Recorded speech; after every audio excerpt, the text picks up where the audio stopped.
Olá, gente, tudo bem? Começamos agora mais um informativo com as notícias diárias da Covid-19. A repercussão disso tudo na nossa vida é notícia por aqui nos próximos minutos comigo, Ricardo Vilches. Vamos nessa? As salas de cinema iniciam uma lenta retomada para abertura ao público. Um levantamento do setor mostra que 40 municípios do Brasil já estão com os cinemas abertos. Entre as capitais, Manaus e Belém no norte, Fortaleza e Salvador no nordeste do país. As regras para a reabertura são diferentes em cada cidade, mas há pontos em comum. Por exemplo, máscaras e distanciamento social são obrigatórios. A purificação dos aparelhos de ar-condicionado também. As atrações também variam, mas são limitadas. É que também por causa da pandemia, a produção e a gravação de muitos filmes foram adiadas ou canceladas. E olha só, sobre esse assunto nós conversamos com o professor e crítico de cinema Paulo Camargo. Na entrevista foram abordadas a preocupação com o público e também com os trabalhadores do setor. Confere aí. Eu tive a oportunidade de assistir há cerca de 10 dias a um filme num drive-in pela primeira vez, desde que a pandemia começou. Eu tinha algum receio de que a experiência não seria muito satisfatória, mas eu fui surpreendido. Foi uma pré-estreia de um filme paranaense chamado Alice Júnior, que estava repleto de pessoas e carros, né? E a experiência foi bem positiva. A qualidade do som, que é sintonizado por meio do rádio do carro, foi satisfatória, a projeção estava boa, a reação do público foi bem calorosa. Tá certo que era um evento especial, uma pré-estreia de um filme, mas eu gostei, eu repetiria a dose. Não acho que seja um substituto, né, a experiência de assistir a um filme numa sala de cinema, mas é uma experiência interessante e é proveitosa sim para o público. Bom, o senhor nos deu aí aquela versão de quem foi lá assistir a um filme no drive-in, mas isso, aquelas pessoas que dependem, tem no filme o seu ganha-pão, como é que está esse setor hoje? O setor cinematográfico é um dos mais atingidos, assim como a própria área cultural como um todo, mas o setor cinematográfico, porque depende basicamente da exibição, seja ela presencial numa sala de cinema, num drive-in ou em outros ambientes, por meio de plataformas de streaming, de video on demand, enfim, todas as formas de exibição. O cinema vem sofrendo muito com isso e grande parte dos produtores e distribuidoras estão colocando o pé no freio para não lançar os filmes durante esse período, porque eles dependem do retorno de bilheteria. A não ser que seja um filme de orçamento menor, que não dependa tanto disso, eles não vão lançar um blockbuster sem ter uma grande rede de salas.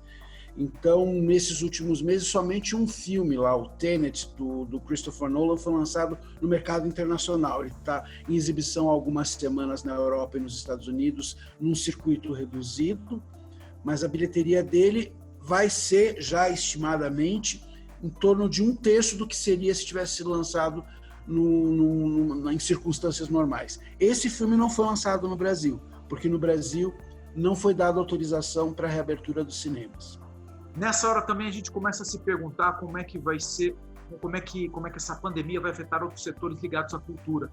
Tá certo que no Brasil nós não temos aquelas grandes capitais que têm na cultura seu principal forma turística, de atrair turistas, né? Como é Paris, os seus museus, outras cidades da Europa. Mas nós temos sim grandes capitais com grandes acervos em teatro, nós temos exposições, nós temos também bibliotecas.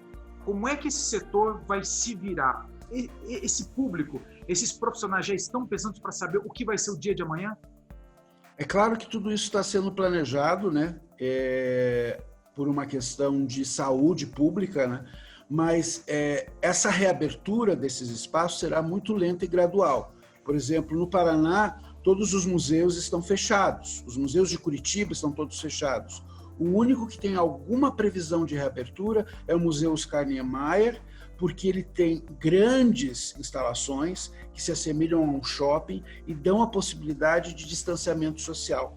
Afora o Museu Oscar Niemeyer, que deve reabrir em breve, mas não temos uma data ainda, os demais museus vão ter que esperar bastante, porque eles são menores e é muito difícil manter esse distanciamento. Quanto a teatro, shows, quer dizer, como eu sempre digo, a cultura é o setor econômico mais penalizado, porque ele depende fundamentalmente de público e do que a gente chama de aglomeração, de pessoas que estão todas juntas para desfrutar disso. E enquanto a pandemia não for completamente controlada ou não surgir uma vacina, dificilmente esse setor vai recuperar o ritmo que tinha antes do mês de março, no Brasil pelo menos. No exterior, a gente já sabe, por exemplo, que o Museu do Louvre reabriu, mas com um público muito menor, porque é contado o número de pessoas que podem ingressar no museu por hora, para que elas não fiquem muito próximas nas diferentes galerias do museu. E isso está sendo feito muito calculadamente, porque são ambientes fechados, não arejados, e a possibilidade de contágio é muito grande.